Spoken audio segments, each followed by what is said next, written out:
मोठ्या प्रमाणात झाडांची कत्तल करण्यात येणार आहे. झाडं देखील आता कापण्यात आलेली आहेत. काय आपली भूमिका आहे? आज आंदोलन करताय?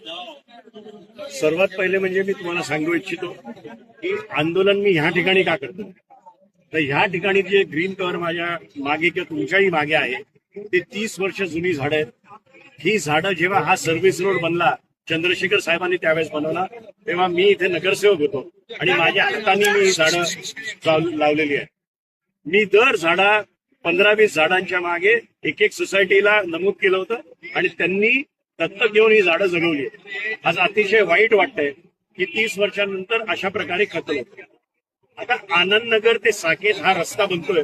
आम्ही डेव्हलपमेंटच्या विरोधात अजिबात नाही, डेव्हलपमेंट ही झालीच पाहिजे, पण ते करत असताना एक बॅलन्स कुठेतरी आपण आखला पाहिजे आणि त्याची आपण हमी इथे मिळत नाही. आता काही एसओपीज आहेत सुप्रीम कोर्टाने दिलेले की अशा प्रकारे जर तुम्ही 1800 झाडं कापत आहात तर त्याला जिओ टॅगिंग केलं पाहिजे, नंबरिंग केलं पाहिजे आणि ते रिप्लांट केले पाहिजे. ते असं कत्ल करून चालत नाही. आपण ज्या ठिकाणी उभे आहोत तिकडे मुळाच्या वरतून ते कापण्यात आलेले आहेत आणि वरतून माती टाकण्यात आलेली आहे आणि अशा प्रकारची त्यांना वर्क ऑर्डर आता 177 झाडांची आहेत, ऑलरेडी 300 त्यांनी कापून मोकळे झालेले आहेत. असं सहन केलं जाणार नाही. राष्ट्रवादी काँग्रेस रस्त्यावर उतरेल आणि आंदोलन करेल. तसंच आमचे 12 नगरसेवक महानगरपालिकेमध्ये आहेत. आज आंदोलनातही 2 नगरसेविका आमच्या उपस्थित आहेत. तर यांच्या माध्यमातून येणाऱ्या महासभेमध्ये लक्षवेधी सूचना याच्याबद्दल टाकली जाईल. आज ग्लोबल वॉर्मिंग बद्दल आपण नुसतं ऐकतो, पण त्याचा अनुभव आपल्याला या ठाणे शहरात मिळतोय. आज 12 फेब्रुवारी आहे आणि 35 डिग्री आज इथे टेम्परेचर आहे. तुम्ही विचार करा की पुढच्या एप्रिल आणि मे मध्ये काय परिस्थिती असेल.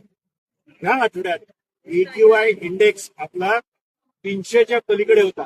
म्हणजे येणाऱ्या 10-15 वर्षामध्ये आपण दिल्लीच्या दिशेने जातोय असं मला वाटायला लागलं.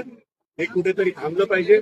पहिले मेंटल हॉस्पिटलमध्ये 1400 झाडं तोडली, त्याला लागून अदानीने ACCची कंपनी तोडली, त्याला लागून आशरनी मॉडेनामध्ये तोडली, ओबरॉयनी ग्लॅक्सोमध्ये तोडली आणि रेमंड राज रोजपणे झाडं तोडतंय.